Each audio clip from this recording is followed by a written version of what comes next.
Alhamdulillahil qail wa minan nasi may yu'jibuka qawluhu fil hayatid dunya wa yushhidullaha ala ma fi qalbihi wa huwa aladul khisam wa idza tawalla sa'a fil ardi liyufsida fiha wa yuhlikal hartha wan nasl wallahu la yuhibbul fasad. Asyhadu an la ilaha illallah wahdahu la syarika lah wa asyhadu anna Muhammadan abduhu wa rasuluh. Allahumma shalli wa sallim ala asyrafil anbiya'i wal mursalin sayyidina Muhammadin wa ala alihi wa sahbihi ajma'in, amma ba'd. Fa ya ayyuhal muslimun, usikum wa iyaya bitaqwallah faqad fazal muttaqun. Wasma'u ma qala Allah ta'ala fil Qur'anil Karim. A'udzu billahi minasy syaithanir rajim. Wadhkuru idh ja'alakum khulafa'a min ba'di 'adin wa bawwa'akum fil ard tattakhiduna min suhuliha qusuran wa tanhituna al-jibal buyutan fadhkuru ala Allahi wa la ta'thaw fil ardi mufsidin. Shadaqallahul azim. Hadirin kaum muslimin rahimakumullah, mengawali khutbah ini kami menyampaikan wasiat atau pesan khususnya untuk diri pribadi kami dan kepada kita sekalian.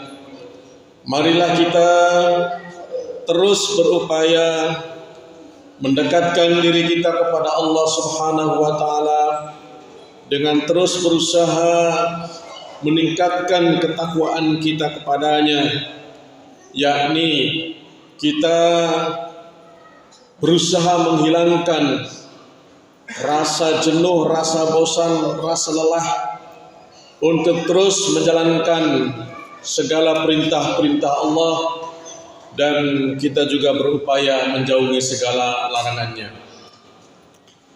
Hadirin kaum muslimin rahimakumullah, salah satu peringatan yang dilaksanakan pada hari ini, yakni tanggal 28 Juli, adalah Hari Konservasi Alam Sedunia. Untuk itu khutbah kami pada kesempatan kali ini adalah tentang bagaimana kita berupaya untuk menjaga kelestarian alam kita. Sebagaimana firman Allah yang kami bacakan di awal tadi, terdapat di dalam surat Al-Baqarah ayat 204 dan 205. Kata Allah, wa minan nasi may yu'jibuka qawluhu fil hayatid dunya. Ada sebagian manusia ketika dia berpidato, berkata, itu memikat hatimu, membuat hatimu senang tentang kehidupan dunia. Wa yushhidullaha ala ma fi qalbihi. Namun suatu saat nanti Allah akan memperlihatkan apa yang sesungguhnya ada di dalam hatinya. Wa huwa aladul khisam, dan dia itu sebenarnya adalah penentang yang keras. Wa idza tawalla sa'a fil ardi liyufsida fiha, dan ketika ia berpaling darimu, kemudian berjalan di muka bumi ini, justru yang dilakukannya adalah membuat kerusakan.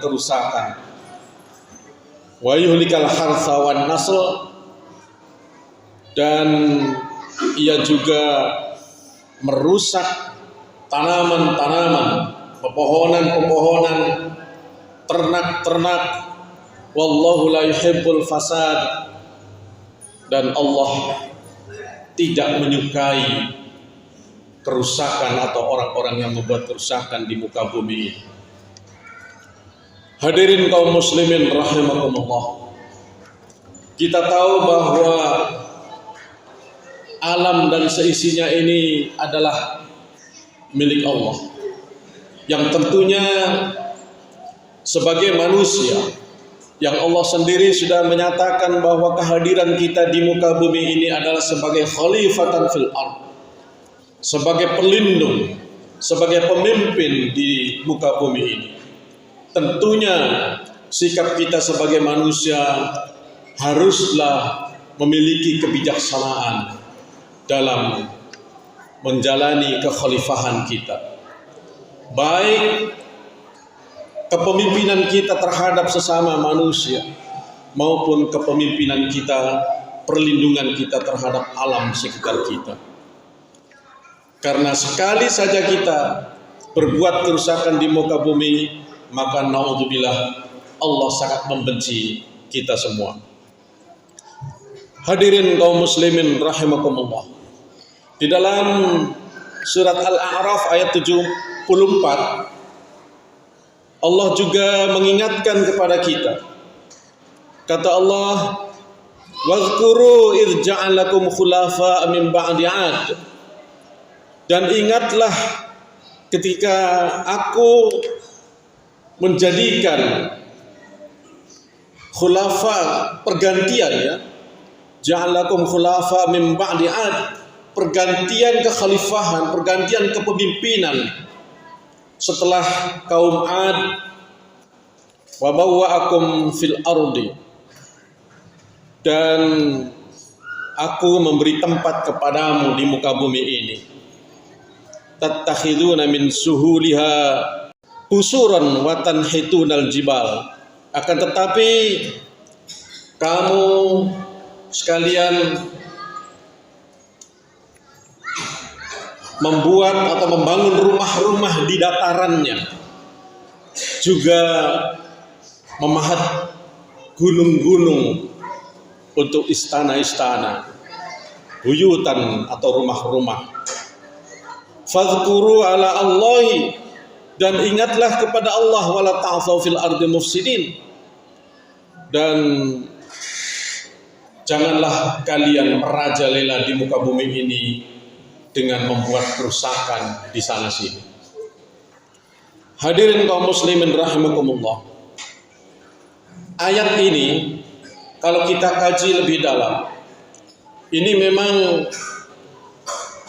menyentuh kepada para pemimpin, kepada para khalifah. Lebih-lebih kepemimpinan itu jelas-jelas memang diangkat oleh kita sebagai rakyat. Untuk apa? Untuk bersikap bijak, untuk bersikap bagaimana bisa memanfaatkan alam ini dengan sebaik-baiknya. Jadi tidak seenaknya sendiri. Kalau kita kaitkan dengan beberapa kasus pertambangan di negara kita, saya pernah mencari-cari kenapa pemerintah kita membolehkan atau mengizinkan pertambangan. Itu alasannya pernah disampaikan oleh Menteri ESDM. Boleh saja melakukan penambangan, tetapi jangan sampai mengganggu ekosistem yang ada. Artinya apa? Artinya kegiatan-kegiatan pertambangan, katakanlah memang kita memiliki kekayaan yang ada di dalam tanah atau bumi kita, bumi Indonesia kita ini. Namun kegiatan-kegiatan yang berkaitan dengan pertambangan haruslah juga memperhatikan lingkungan yang ada. Artinya kita mendapatkan hasil dari tanah itu, dari dalam tanah itu, tetapi kita juga harus pikirkan bagaimana keberlanjutan ekosistem dan kehidupan di sekitarnya. Ini yang harus diperhatikan oleh kita semua.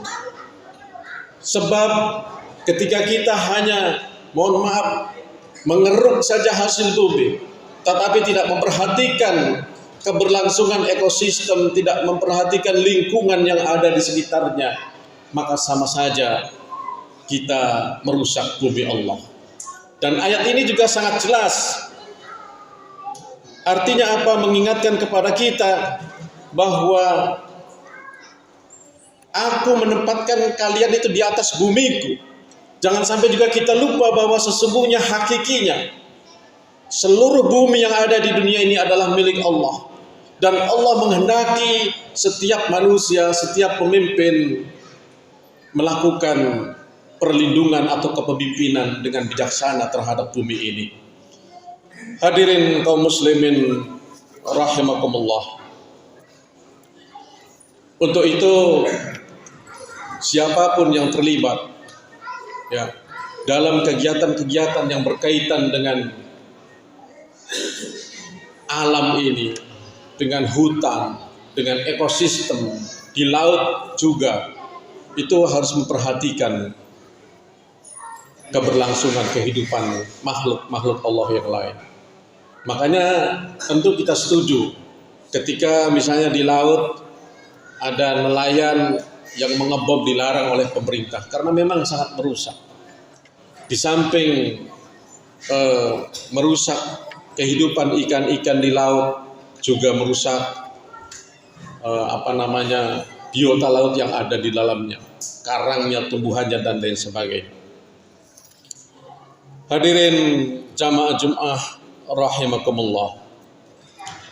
Dan ketika kita melihat alam yang mulai gundul,